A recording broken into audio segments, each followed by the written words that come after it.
Hello, YouTube. Thought I would do a little Sunday recording here. First Sunday recording in a little while. I used to do this all the time, but this was a fun one since I had a little bit of a prompt that I wanted to work off of. But I decided to record this a little bit between the later games and then the evening games, and then we'll check out the evening games later on. Hopefully, those of you stateside enjoyed your Thanksgiving and Thanksgiving weekend here. Sunday officially marks the beginning of December, so it is the last month of the year, and that means that from my side of it, it means that I've got to prepare for a couple of the year-end videos that usually I like to do on the channel, so we're going to have a little bit of that as we head into the year, and reflect back a little bit on the year that was. But for this one, I wanted to use this prompt that was a video by Card Cutter here, and then this one, Garrett talks about selling 95% of his collection in order to better his family. Specifically, in this case, it's related to buying a house. Now, I'm going to play a little clip of this for you because I want to use that as the prompt to talk about this particular video and the conversation I wanted to have with it. And I'll also link it back to a article that was on the Smarter Collector website that Cardi C has actually set up. I had referenced it on the Friday Live, but in this case, the article, even though it's not specifically pertaining to what Garrett is talking about, it has a couple of specific bullet points that also touch on this as well. Part of the reason I like the article so much is that it's really open-ended. It talks about player collecting specifically, but it's more of a universal theme on collecting, and it's something related to something that we've touched on different times, either in the podcast or on the live stream or in videos I've done in the past about figuring out your why, but in part of that is also figuring out if this is working for you or if something needs to change. And that's something that I think long-term collectors constantly either struggle with or contend with, or however you want to phrase it. I think it really is kind of a normal cycle of doing business. It's part of the normal collector life cycle. Realistically, most of us, if we've been doing it for long enough, we're not going to be exactly the same type of collector through the whole journey, whatever that's going to be. We may have certain specific things that we go back to, or certain things that make up the pillars of our collection, but that can still change over time. And sometimes those pillars over time can become something that you're not as into. And if that's the case, then it is perfectly valid to pivot. It's perfectly valid to change your mind and evolve as a collector and decide that, okay, that worked for me back then, but it doesn't work for me now. So then the question becomes, okay, so what works for me now? What am I looking into? And in this case, Garrett kind of poses an interesting question. So let me play a clip for you. I will include a link to this video in the description if you haven't seen it. This was about 4 or 5 days ago, and it was something that I've had a chance to sit back and chew on a little bit because I knew that I would probably make a video on it. But let me play a clip of this for you, and then we'll get into discussion on the point that he brings up, and I'll also answer the question. And then maybe in the comment section, you can kind of answer this for yourself because I think it was a good prompt and a good question to ask. But now the weird dilemma that I'm in, and I've heard baseball collectors say this before on like personal chats, that if you were to sell everything, you just don't know how eager you'd get back into it. And he said a couple times to me that if he was to sell everything, he just doesn't think he'd get back into collecting. And I find kind of that's where I'm at right now. Not that I'm not going to get back into collecting, because all this is new. I haven't bought anything on eBay in about 3 weeks, and it's just been selling. And what's kind of weird is I still have most of that money. We didn't use hardly any of it. I kind of was unnecessary, honestly. I didn't need to sell it, but I didn't know at the time. I'd rather have needed it and been prepared than needed it and not ready, I'm one of those guys that takes zero risk when it comes to my family. And I kind of want to know what you think you would do if you had to sell everything. Or if you thought you had to sell everything. You think you would start over? Do you think you'd start over and maybe change your collecting PC or how you collect? I know I released a TTM video earlier this morning, so sorry about the 2 videos in one day. But I just kind of want to get y'all's thoughts.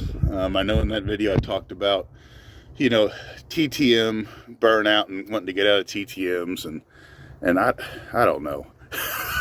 I don't know if that's going to happen or not, man. I've been TTMing since I was 9 years old. So I'm going to stop it there because Garrett goes a little bit in more detail about what he was talking about as far as where his head is at in terms of what he was thinking about. And I do want to encourage you, if you are interested in hearing the rest of it, to actually go and check out the video for yourself. That's probably the best way for you to be able to get the full gamut of his thought process and kind of how he went to it. But I do want to take a little bit, and what I'm going to do is I'm going to use a little editing magic, and I'm going to go over to that article I was referring to and fixate on one specific point because I think it really encapsulates the thought process where you can go into this. And I think given that we're in the last month of the year, it's like the perfect timing. to kind of sit there and think about some of these things. Because every year, when I do my year end videos, one of the videos that I always do, especially for the last several years, has been kind of the goals video. And with that one, it serves a very specific purpose for me. It kind of gives me a couple of things to target in the coming year. It also lets me look back at the previous year and decide, was there a reason if I was able to meet all my goals? Were they too easy? If I don't meet a lot of them, were they too difficult? Or did something change? Because I allow myself the ability where in the course of the year, maybe things changed. Maybe a budget that I had expected suddenly didn't, or something changes in life, or priorities overcome. Like in Garrett's case, he had a priority. In this case, he was looking at the house and the possibility there may be some expenses, and he wanted to make sure he was prepared. And that's a very valid reason to sell off a good chunk of your collection in this case. But it also brings into question kind of what he was talking about in terms of asking the question, would you start over again? Would you change your approach? These kind of things are questions that I think are valid to ask yourself. The year-end thing is a good cutoff point because it's a logical time with the calendar turning over for people to think about that. But realistically, you can do it any time of the year if the situation is right to reevaluate. So over the course of a single year, a lot of things can change, let alone over a collecting lifetime.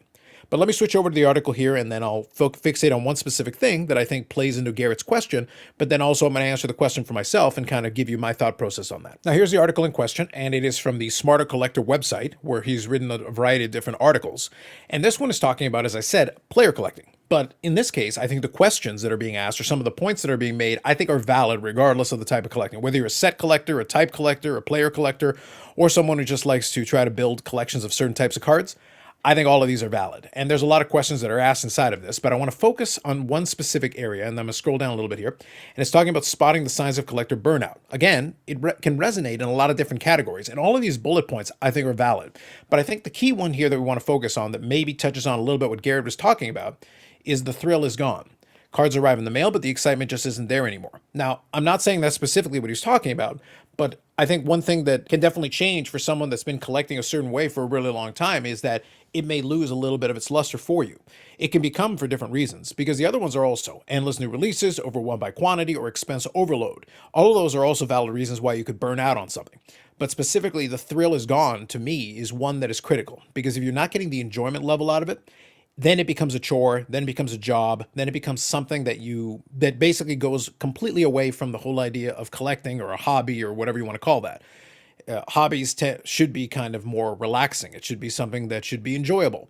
Well, if something feels like a job, that is the exact opposite of that. Regardless of how much time or money you've already spent on it, continuing forward because of some sense of obligation is probably not the best approach, and it's something that will lead to burnout. It's something that will stop you dead in your tracks and make it into something that you dread rather than something you enjoy. Now, to answer Garrett's question, I have to go back to kind of my approach that I've taken to the hobby over a long period of time, because I've been collecting pretty much nonstop since I started in 1990, and very little brief stoppage in between. I wasn't one of those folks who took 10 years off and then came back. I really didn't have that big long layoff. It was just slowdowns rather than layoffs. So for me, what has kind of helped is that I've never felt too stuck on one thing. I do have my player collections. It is something that's been kind of a staple of my collecting, but I've always allowed myself to stop and start or slow down at different times, because if I'm just not finding the stuff that I'm interested in, or I don't have the budget or whatever, I allowed myself to work on different projects. So I'm always willing to shift over between different projects that I'm working on. And because of that, I don't allow myself to sit there and stare at the same thing long enough for it to become that much of a chore. If I feel like it's slowed down or I'm not just seeing anything for a while, well then I'll put it aside, put it back on the shelf for a little while, and then work on something else. And that's always allowed me to keep things interesting, keep it fresh. I've got all my eBay save searches, but I can flip between different ones. And, realistically, depending on how many projects you got going on, you might find a whole bunch of stuff that potentially you could buy, but you've only got a certain amount of dollar. The dollar will only stretch so far. So then you're making decisions. You're prioritizing things. You're saying, like, right now, this is what's most interesting to me. So then this is what I'm going to buy, or, trade for, or whatever the case may be, instead of this other thing. Or maybe it's something that you really want to go for, and maybe you don't have the budget sitting around. Well, then maybe I need to move some stuff in order to make that happen. If you feel like you can put that much extra effort into it, or put together a more elaborate plan to go get it, well, maybe then that's something that interests you a little bit more. Well, that tells you a lot about how you're prioritizing it, and it's saying that that's something that might be of interest to you, something that might be enjoyable when you're able to get it in, and the satisfaction of being able to put together that project is something that's actually driving it forward, instead of being something that you're doing almost out of obligation. And that's If it feels like it's an obligation, that has never worked for me. And I've always thought that's something that'll immediately start to make it grating to you, something that becomes more annoying than something enjoyable. Now, with all that said, I have touched on the topic in general in the past, and I've always kind of jokingly, kind of tongue-in-cheek said, if Nat Turner ever gets bonked on the head and he brings me a Godfather offer, I'll sell everything. I'll sell everything that isn't bolted down. He can have the house too. I'll throw him the keys and he can have all the stuff in it. And I'm half joking, but also not, because I'm not so attached to the stuff that I would never consider if you put enough zeros on there, yeah, I would 100% do that, because honestly, the opportunities and things that it would allow me to do, I have to look at that very seriously. I would take it very seriously in that situation. I'm not expecting it, so I don't think I'm in any danger of that.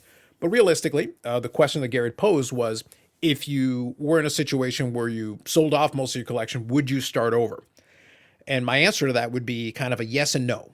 And by that, I mean, I wouldn't start over the way that I did it before. I wouldn't start again. My Mike Modano collection is the biggest collection I have, and I wouldn't try to do that again. I've got, I think, 2,700 cards and change. I would definitely not rebuild that collection. There'd be no sense to it at this point.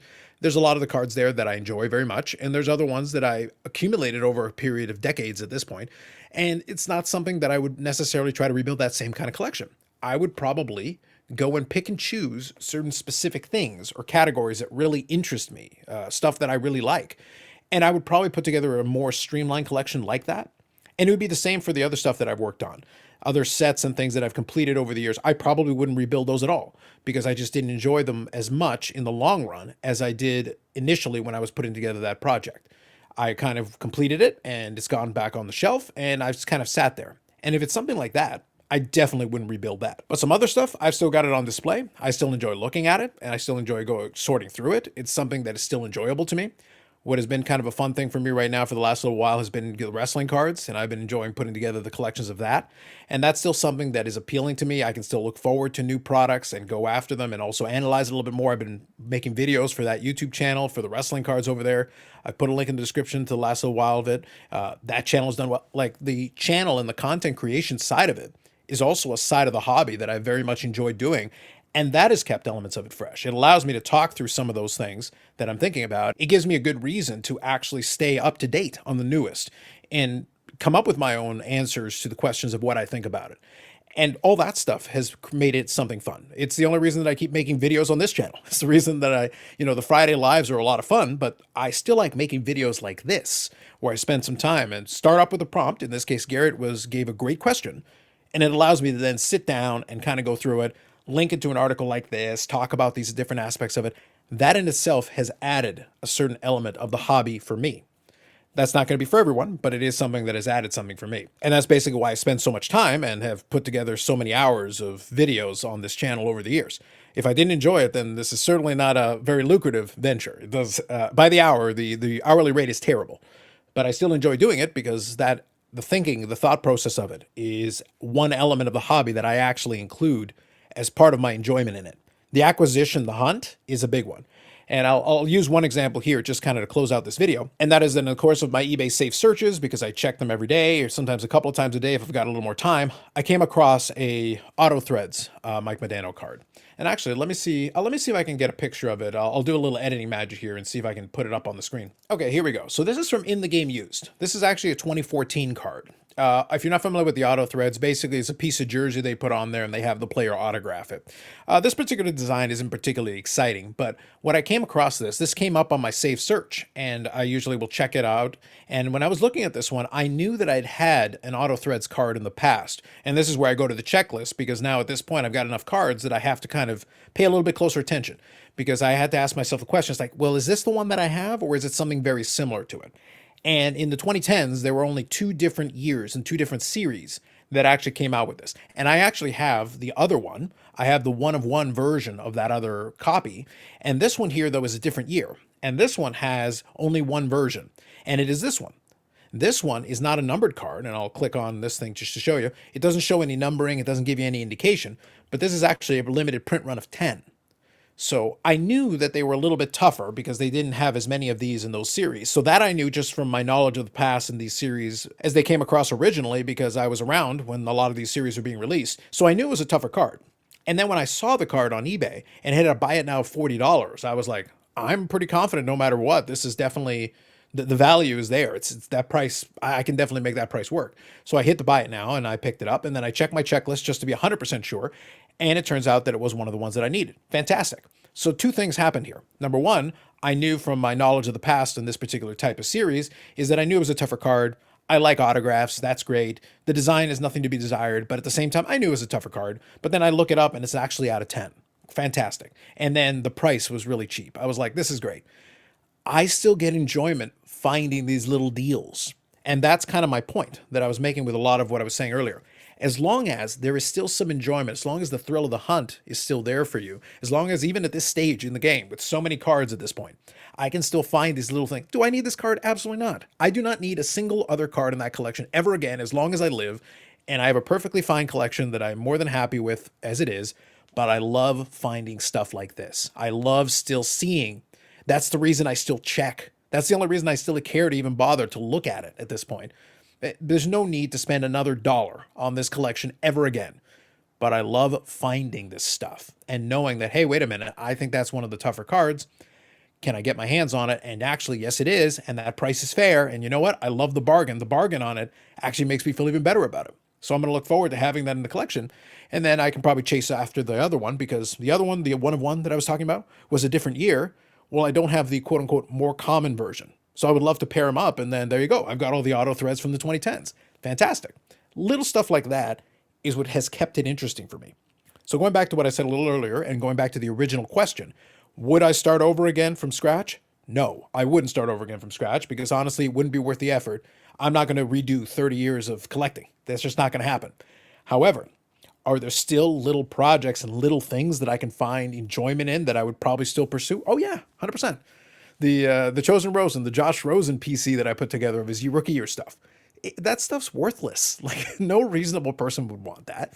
But I get a kick out of it. I find it very entertaining. I even added a couple of cards for that collection this week. And when I get them in hand, I'm going to have some fun. I'm going to have a good chuckle adding them to the box of all this other stuff where in 2018, this box would have so much value in it. But in the year 2024, heading into 2025, it's borderline worthless to any reasonable person. No one wants this stuff.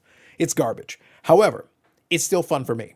And it's stuff like that that keeps me in the game.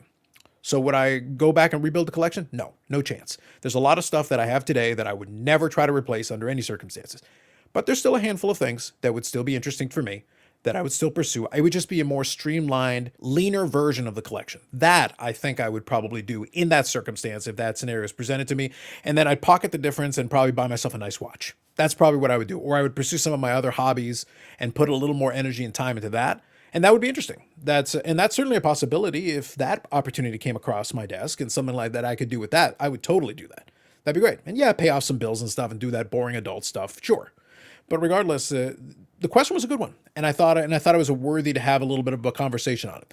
So I'd be curious if I think a lot of folks answered that in Garrett's video originally, and I'll include a link in the description for you, and I'll also include a link in the description to the article. I do recommend it because it does bring up some good questions, regardless of whether you're a player collector or not. I think is a valid question to ask. My question to you would be: would you ever consider selling off everything? And if you did, would you restart collecting? Would it be the same or would it be different? Literally the same question. I would ask it of you, and I'd be curious what your version of this would look like. Would you do the same thing? Would you streamline it? Or would you move into some other kind of collecting entirely? Would you completely get out of the game and go do something else with it? Spend the money on something else, go take a trip, whatever it is. I'd be curious how you would approach that if that opportunity presented itself. If you could snap your fingers, move off on most of your collecting at one shot, and collect a big lump sum, what would you do with it? That's kind of the question that I would pose to you. That said, I want to thank Garrett for kind of posing an interesting question. Hopefully he's able to find whatever version of collecting he wants to pursue it or not. If he's out of it mostly, then that's great too. If he's able to find enjoyment in whatever else he decides to pursue, I think that's great.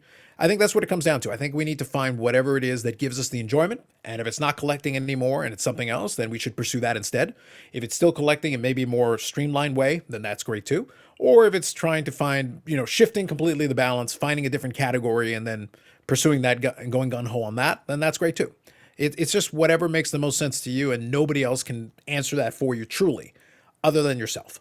So I'll kind of leave it at that. More videos coming up on the channel. Friday live streams, 8 p.m. Eastern Standard Time. That's going to continue throughout the course of the rest of the year here and into 2025.